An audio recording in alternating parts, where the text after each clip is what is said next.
در گذرگاه منطقوی گمرکی فاتح‌آباد که در ناحیه مسچاه ولایت سوخت جایگیر است، مرکز نظارت دولتی و سانیتری اپیدمیولوژی حجره مخصوص را آماده نمود. این حجره برای آنهایی که از جانب جمهوری ازبکستان وارد ولایت سوخت میشوند آماده شده است و هنگام گذشتن از گذرگاه ها حرارت بدن آنها سنجیده می شود. اگر حرارت بدن بلند باشد، مخصوصا آنها را طریق یاری تجلی به بیمارخانه ها انتقال می دهند. مقصد آن پیشگیری بیماری کرونا ویروس است. از منطقه گمرکی فاتح‌آباد ناحیه مسچاه روز گذشته همگی 39 نفر سرحد را عبور کردند. متخصصان مرکز نظارت دولتی و سانیتری اپیدمیولوژی ناحیه هنگام وارد شدن آنها به ولایت سوخت حرارت بدنشان را سنجیدند. خوشبختانه بین این گروه نشانه‌های بیماری کرونا ویروس وجود نداشت، اما نوابسته به این مسئولین کارها را جانب کردند و فعالیتشان را شبانه روزی به راه ماندند.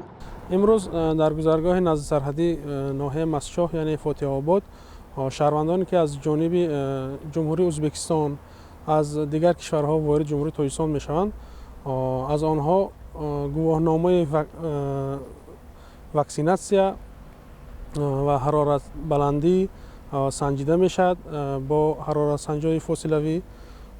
بعداً اون نفرانی که گمانبر یعنی که حرارت بلند در آنها قید کرده شود، اگر از آنها تست عاجلی برای دریافت بیماری کووید 19 گرفته می شود.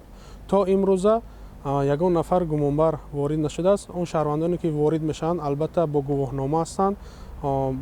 اکثریت آنها تا 4 وایه واکسن را گرفتند، رفت آمد میکنند. در ولایت سوخت حالت اپیدمیولوژی وابسته به کرونا ویروس معتدل ارزیابی کرده می شود، اما بیماری موسمی شدیدی راه نفس خروج دارد. رقم‌های آماری را متخصصان مرکز نظارت دولتی و سانیتری اپیدمیولوژی تحلیل نمودند که آن نسبت سال گذشته 2000 حالت سرایت یابی کمتر بوده است. البته همکاری هست بین دکترای در سرحد فعالیت میکردگی جمهوری تاجیکستان و ازبکستان. از وضع اپیدمیولوژی خودی سرحدی ازبکستان، سرحدی تاجیکستان ما تز آگاه شده میستیم. تا امروزه خوشبختانه در خود سرحد ازبکستان و سرحد تاجیکستان این بیماری کووید به قید گرفته نشده است. این هم 39 نفری که وارد جمهوری تاجیکستان شد، البته آن شهروندانی که از جمهوری فدراسیون روسیه وارد میشوند، از جمهوری ازبکستان وارد میشوند، دانشجوها هستند.